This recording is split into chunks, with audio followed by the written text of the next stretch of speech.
You're idiots! Jobs and education! When you want to be a little punk-ass nigger, he's gonna get shot! Stop saying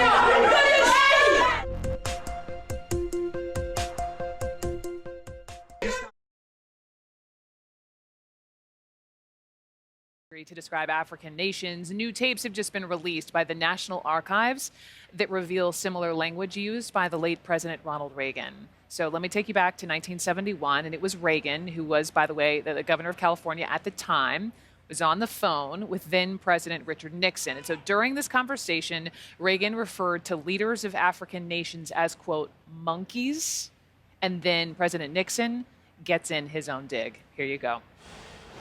And last night, I tell you, to watch that thing on television, as I did, yeah, to see those monkeys from those African countries, damn them, they're still uncomfortable wearing shoes. Well, and then the tail wags the dog there, doesn't it? Yeah. The tail wags the dog.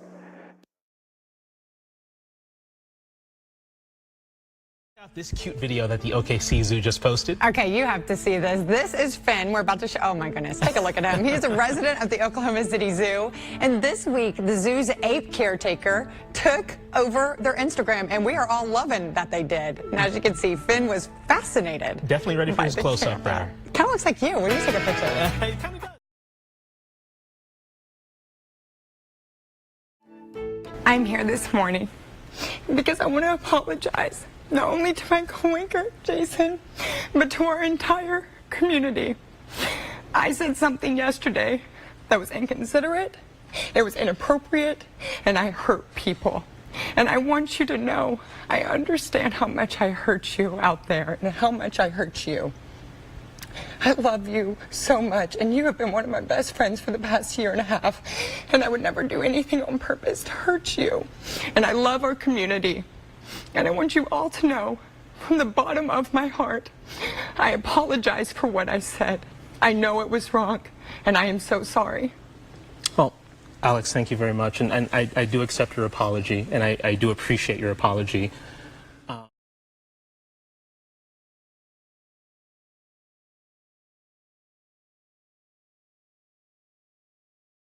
Ignited a social media storm with this one picture, apologized to her former chief last night, admitting she was on duty when she took the selfie. To my knowledge, that it may have been taken when it was on duty inside one of the patrol cars. And how do you feel about that?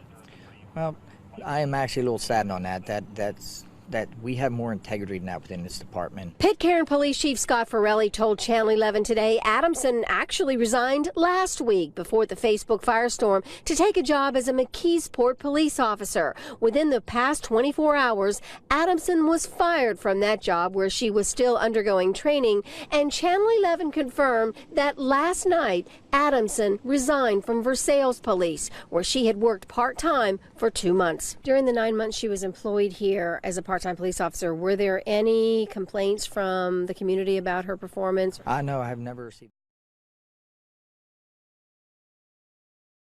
Responding to President Trump's attack on those who kneel in protest during the national anthem. Similar acts of defiance seen before each game. Players peacefully taking a knee, locking arms, some with fists raised in the air. The Pittsburgh Steelers among the teams choosing not to take the field during the anthem. President Trump watching today, saying players who protest should be fired or suspended. The NFL, commissioner, owners, coaches, and players all sending a united message. And tonight, new comments just in from the president. Here's ABC's Mary Bruce. On this football Sunday, oh, say, can you see? The NFL is sending a message to President Trump. From Detroit to Buffalo and all the way to London, as the anthem plays, the chorus of opposition from the field is growing. Players and coaches kneeling together in solidarity, arms linked, fists raised. The national anthem at Ford Field ending with this moment.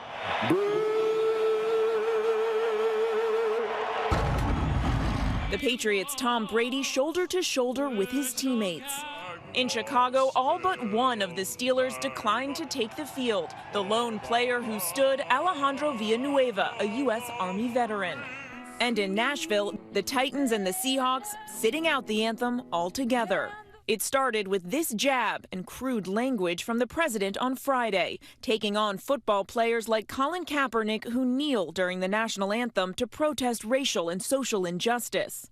Wouldn't you love to see one of these NFL owners, when somebody disrespects our flag, to say, get that son of a off the field right now, out, he's fired.